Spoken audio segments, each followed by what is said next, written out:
హరి ఓం. జై శ్రీమన్నారాయణ. మీ హరగోపాల్.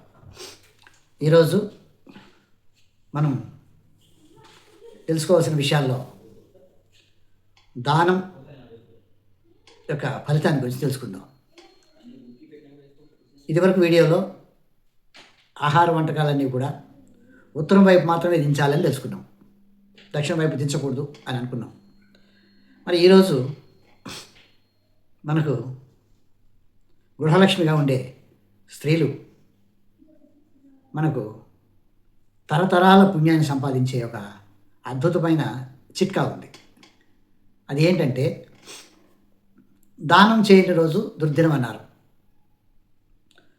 అయితే మేము అక్కడ అన్నదానం చేసాము, అన్నదానానికి బస్తా బియ్యం ఇచ్చాము అని చెప్పుకుంటుంటారు.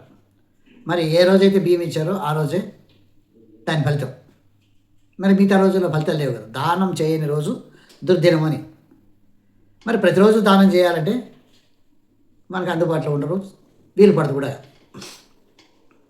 అన్ని దానాలకెల్లా అన్నదానం గొప్పదే అనే సంగతి అందరికీ తెలిసిన విషయమే. మరి పూర్వం ఏంటంటే, ప్రతి గృహస్థులు కూడా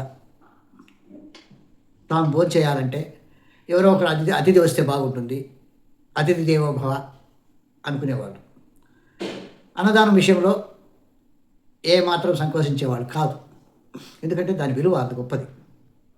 క్షుద్బాధను తీర్చేటటువంటిది అన్నం. అలాంటి అన్నదానం మనం రోజు చేయలేం కాబట్టి స్త్రీలు ఈ విషయాన్ని దృష్టిలో పెట్టుకొని వాళ్ళు చేసే సహాయం తరతరాల పుణ్యం సంపాదించుకునే అవకాశం ఉంది. అది ఏంటి అంటే ఈరోజు చర్చించుకుందాం. మామూలుగా వంట చేసేటప్పుడు స్త్రీలు ఒక పిడికిడి బియ్యము పక్కన ఒక డబ్బాలో వేసి పెట్టుకోవాలి. అలా ప్రతిరోజు మీరు పిడికిడి బియ్యం డబ్బాలో వేసుకుంటూ ఉంటారు పక్కన. ఆ యొక్క డబ్బాలోని బియ్యాన్ని నెలకు ఒకసారి, 2 నెలలకు ఒకసారి ఎక్కడ అన్నదానం జరుగుతూ ఉందో అక్కడ తీసుకుపోయి సమర్పించవచ్చు. లేదు ఏ దేవాలయాలలో ప్రసాదాలకు గాను తయారు చేసే చోట ఈ బియ్యాన్ని సమర్పించవచ్చు. అప్పుడు మీరు ప్రతిరోజు సమర్పించేటటువంటి బియ్యంతో అక్కడ అన్నదానం అన్న జరుగుతుంది, లేదా దేవాలయాల్లో ప్రసాదంగా వినియోగించి ఆ ప్రసాదాన్ని అందరికీ పంచిపెట్టే అవకాశం కూడా ఉంది. కాబట్టి ఈ ఒక్క విషయాన్ని స్త్రీలు పరిశీలించి అన్నదాన విషయంలో చేస్తే మనము మన తరం వాళ్ళు పుణ్యాన్ని సంపాదిస్తారు.